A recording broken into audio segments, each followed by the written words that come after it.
Hello students, आज हम बात करते हैं प्रेजेंट कॉन्टिन्यूस की। इन्हें प्रेजेंट प्रोग्रेसिव भी कहा जाता है। प्रेजेंट कॉन्टिन्यूस या प्रेजेंट प्रोग्रेसिव या प्रेजेंट इम्परफेक्ट भी इन्हें बोला जाता है। अब प्रोग्रेसिव या कॉन्टिन्यूस क्यों? यानी जहां पर क्रिया हो रही है, काम चल रहा है, कंप्लीट नहीं हुआ है।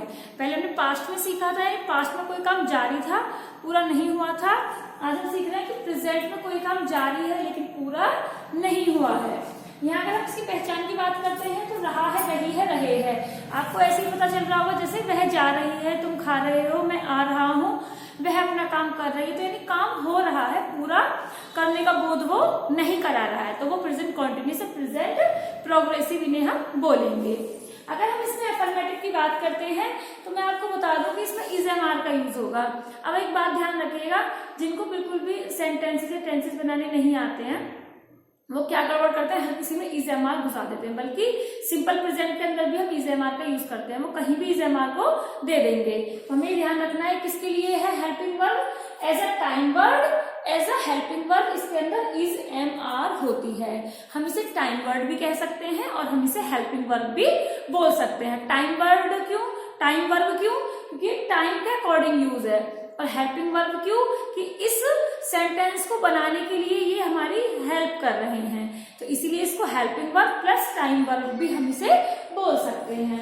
अब यहाँ पर देखेंगे subject is am are plus verb की फोर्थ फॉर्म प्लस ऑब्जेक्ट, इसके लिए फॉर्मूला है अफर्मेटिव का। जैसे तुम जा रही हो, तो कैसे बनाएंगे? सब्जेक्ट कौन है हमारा? यू। ध्यान रखें वर्ब की फोर्थ फॉर्म आप समझ गए होंगे। आईएनजी फॉर्म को हम वर्ब की फोर्थ फॉर्म बोलते हैं। यानी जब वर्ब की फर्स्ट फॉर्म में हम क्या करते हैं, वर्ब की फर्स्ट फॉर्म प्लस आईएनजी लगाया जाता है, उसी को हम क्या बोलेंगे? वर्ब की फोर्थ फॉर्म हम उसे बोलेंगे। ठीक है, जैसे तुम जा रहे हो तो तुम क्या है? सब्जेक्ट हुआ। अब यहाँ ध्यान रखें इज किसके लिए? सिंगुलर के लिए, आर किसके लिए? प्लूरल के लिए, और एम किसके लिए?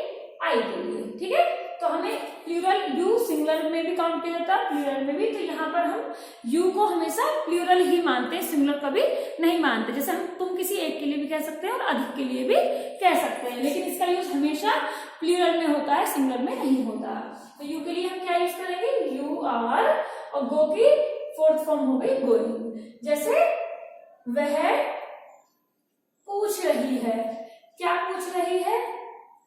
तो शी इज आस्किंग, वह पूछ रही है मेरे बारे में, तो मेरे बारे में। तो शी इज आस्किंग अबाउट, और मेरे बारे में अबाउट मी।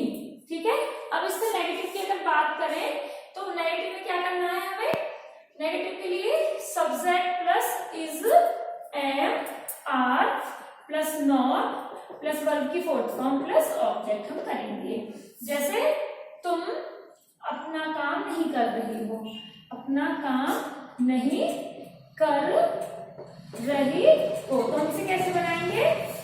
सब्जेक्ट हो गया यू, यू के लिए आर, देन क्या लगाना है? नॉट। वर्ब की फोर्थ फॉर्म काम नहीं कर रही हो, काम नहीं करना, करने की डू होती है और नहीं करना हमने लगा ही लिया, तो करने के लिए डू, डूइंग हम कर देंगे।